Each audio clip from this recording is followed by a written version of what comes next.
Yellow corner red corner ಹುಡುಕ್ತಾ ಇರಲ್ಲ, ಪ್ರತಿಯೊಬ್ಬರನ್ನ ಹುಡುಕ್ತಾ ಇರಲ್ಲ. ಅವ್ರು ತಮ್ಮ ದೇವಸ್ಥಾನ ದೇವ್ರ ಕೈ ಮುಟ್ಕೊಂಡು ಅಯ್ಯೋ ದೇವರ ಕಾಪಾಡಕ್ಕಂತ ಓಡಾಡ್ತಾ ಇಲ್ಲೇ ಇದ್ದ. ಅವರು ಇಲ್ಲಿ ಹೋಗಿಲ್ಲ. ಏನು ಯೆಲ್ಲೋ ಕಾರ್ನರ್ ಅಂತೆ, ರೆಡ್ ಕಾರ್ನರ್ ಅಂತೆ. ಪರಮೇಶ್ವರ ಈ ಇಲಾಖೆ ಈ 5 ಜನ ಬಿಟ್ಟರಲ್ಲ, ನಾವು ಹೆಣ್ಮಕ್ಳು ಮಾನ ಮರ್ಯಾದೆಯಲ್ಲಿ ಹಾಳು ಮಾಡಿ ಈ ರಾಜ್ಯದ ಗೌರವ ಹಾಳು ಮಾಡಿಟ್ರಲ್ಲ. ಎಫ್ಐಆರ್ ಅಡಿದ್ರಲ್ಲ ಆಸಕ್ತರಿ ತೊಂದರೆ ಬಿಟ್ಟು 25,000 ಕೋಟಿ ಕೊಟ್ಟರೆ ಪೆನ್ಡ್ರೈವ್ ಡೀಲ್ ಯಾವನ್ ಮೇಲೆ ದುಡ್ಡು ಕೊಟ್ರಪ್ಪ? ಇವ್ರ ಮೇಲೆ ಯಾವ ಕಲರ್ ದುಡ್ಡು ಕೊಟ್ಟಿದ್ರಿ? 15,000 ಗೃಹ ಸಚಿವರಿಗೆ ಕೇಳ್ತೀನಿ, ನಾನು ಇವರಿಬ್ಬರು ಕೇಳಲ್ಲ.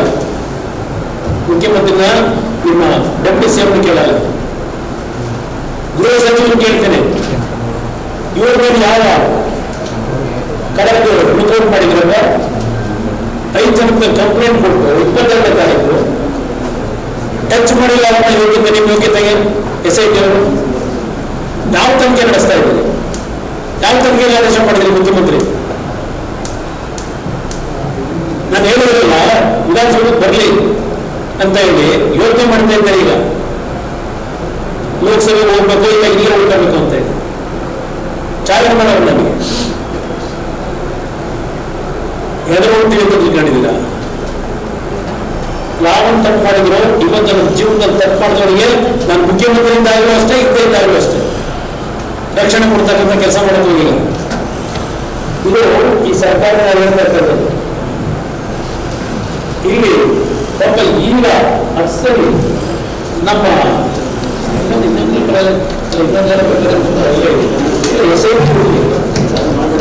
ಹಾಸನ ಜಿಲ್ಲಾಧಿಕಾರಿ ಅವ್ರ ಮುಂದೆ ಹೋದ್ರಲ್ಲ ಕೆಲವರು ಸೆಕ್ರೆಟ್ ಅಂತ. ಪಾಪ ಏನು ಹಾಸನ ಜಿಲ್ಲಾಧಿಕಾರಿ ಅದೇನೋ ಶಿಶುಪಾಲ ಕೃಷ್ಣ ಎಲ್ಲ ಕತೆ ಹೇಳಿದ್ದಾರೆ. ನಿಮ್ ಕತೆ ಕೋಲಾರದಲ್ಲಿ ನಿಮ್ ಗಂಡ ನೀವು ಏನ್ ಮಾಡಿದ್ರೆ ಅದು ಗೊತ್ತಿದೆ ನಮಗೆ. ಅದು ಬೇಡ, ಅದಕ್ಕೆ ಸಬ್ಜೆಕ್ಟ್ ಬೇಡ ನನಗೆ. ನಾನು ಜಿಲ್ಲಾಧಿಕಾರಿ ಈಗ ಕೇಳ್ತೀನಿ, ನಿಮ್ ಸಹಾಯವಾಣಿ ಓಪನ್ ಮಾಡಿದ್ರ? ನಿಮ್ SP ಇಬ್ರು ನೀವು ಹೆಣ್ಮಕ್ಳೆ, ನಿಮ್ ಸಹಾಯವಾಣಿಗೆ 2007 ಅಂತ ಆಗಿರುತ್ತೆ ಪ್ರಕರಣ ಹೆಣ್ಮಕ್ಳ ಮೇಲೆ. ಈ ಕ್ಷಣದವರೆಗೆ ನಿಮ್ ಮುಂದೆ ಸಹಾಯವಾಣಿಗೆ ಯಾರು ಕಂಪ್ಲೇಂಟ್ ಕೊಟ್ಟಿದ್ದಾರೆ? ಈಗ ಅದೇ ಈಗ ಸಹಾಯವಾಣಿ ಕತೆ ಇರ್ತಾ ಇರಲ್ಲ. ಈ ಜಿಲ್ಲಾಧಿಕಾರಿ ಸಹಾಯವಾಣಿ ಓಪನ್ ಮಾಡಬೇಕಾಗುತ್ತೆ. SP ಇರಿದ್ರು, ಎಷ್ಟು ಜನಕ್ಕೆ ಅರ್ಜಿ ತಗೊಂಡ್ರು, ಇದೆಯಾ ನಿಮ್ಮ ಹತ್ರ? ಇದೊಂದು ನಮ್ಮ ರಾಹುಲ್ ಗಾಂಧಿ ಅವರು ಚುನಾವಣೆ ಮಹಾನುಭಾವ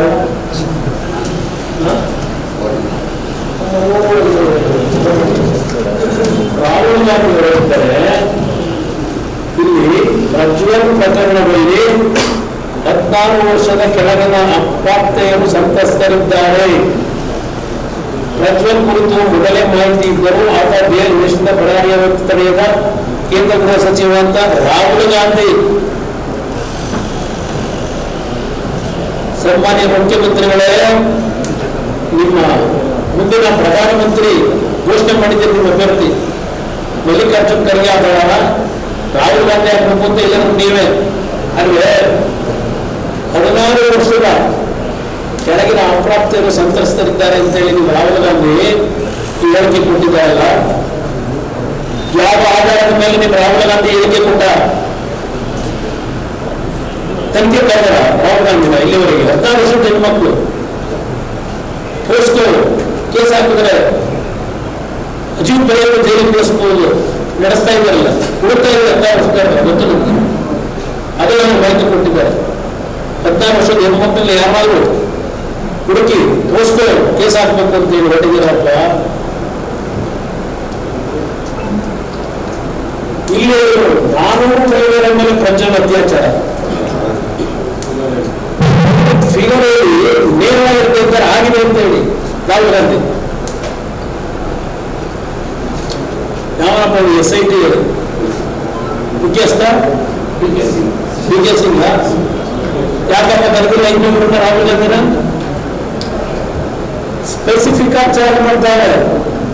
ಅವ್ರ ಹತ್ರ ಕಂಪ್ಲೇಂಟ್ ತಗೋಬೇಕಲ್ಲ. ಈಗ ಬಿಟ್ಟಿದ್ರು ನಾವು ಅದನ್ನ ಧೈರ್ಯ ಹೇಳ್ತಾ ಇದ್ದಾರೆ ಅವರಿಗೆ. ಅವರೇ ಹೇಳ್ತೀವಿ ಏನು ಕೈಯಲ್ಲಿ ನೋಡಿದ್ರೆ ಮುಖ್ಯಮಂತ್ರಿ ಹೇಳಿದ್ದಾರೆ ಮುಗಿಸ್ಬಿಟ್ಟಾರೆ. ನರೇಂದ್ರ ಮೋದಿ ಆಗುತ್ತಾನ ಇವತ್ತು ನರೇಂದ್ರ ಮೋದಿನ ಅಮಿತ್ ಶಾನ ಈ ಪ್ರಕರಣದಲ್ಲಿ ಹೊರ ತಂದಿದ್ದು ಪಾಪ ಈ ಗ್ಯಾರಂಟಿ ಯೋಜನೆಗಳು ವರ್ಕೌಟ್ ಆಗ್ತದೆ ಈ ಪೆನ್ ಡ್ರೈವ್ನ ಇಟ್ಟುಕೊಂಡು ಇವತ್ತು ದೇಶದಲ್ಲಿ ಮತ ಪಡೆಯಲಿಕ್ಕೆ ಇಂಟರ್ನ್ಯಾಷನಲ್ ಲೆವೆಲ್ಗೆ ಸಿಂಗಾಪುರ್ ಚಾನೆಲ್ನವರು former chief prime minister, former chief minister, grandson ಎಲ್ಲ ತೋರಿಸ್ಕೊಂಡು ಕೂತಿದ್ರಿ. ತೋರಿಸ್ಕೊಂಡ್ರಿ 2900 ಕೇಸ್ ಅಂತೀರಿ ಹೆಣ್ಮಕ್ಳ ಮೇಲೆ ಆಗಿರೋದು. ಇಲ್ಲಿವರೆಗೆ ಎಷ್ಟು ಜನ ಕೊಟ್ಟಂತ ಓಡಾಡ್ತಾ ಇದ್ದೀರಿ. ಈಗ ನೆನ್ನೆ 4ನೇ ಕೇಸನ್ನು ಹುಡುಕೊಂಡು ಬಂದಿದ್ದೀರಿ ಅಂತ ಹೇಳ್ತಾ ಇದ್ದಾರೆ ಟಿವಿ 4ನೇ ಕೇಸು. ಇಲ್ಲಿ ಯಾವ ತರ ಹೇಳಿಕೆ ಕೊಟ್ರಿ ಪಾಪ ಅಶೋಕ್ ಅವರಿಗೆ ವಿಜಯಪುರ ಹೇಳ್ತಾರೆ. ನಮ್ಮ ಡೆಪ್ಟಿ ಸಿಎಂ ಅಶೋಕ್ ತಮ್ಮ ಪಕ್ಷದ ಅಧ್ಯಕ್ಷರಾದ ವಿಜಯಪುರ ಶಿವಮೊಗ್ಗ ಸೇರಿದಂತೆ ಪ್ರಮುಖ ನಾಯಕರನ್ನು ಕರೆದುಕೊಂಡು ಹೋಗಿ ಸಂತ್ರಸ್ತರಿಗೆ ಧೈರ್ಯ ತುಂಬುವ ಕೆಲಸ ಮಾಡಬೇಕು ಅಂತ ಹೇಳಿದ್ದಾರೆ ನಮ್ಮ ಡೆಪ್ಟಿ ಸಿಎಂ ಅವರು. ಇಲ್ಲಿ ಆ ಪೆನ್ ಡ್ರೈವ್ಗಳಲ್ಲಿ ಆ ಹೆಣ್ಣು ಮಕ್ಕಳನ್ನ ಫೋಟೋಗಳು ಹಾಕಿ ಸೃಷ್ಟಿ ಮಾಡಿ ಇವತ್ತು ಬೀದಿ ಹಾಳಾಗಿದ್ರಲ್ಲ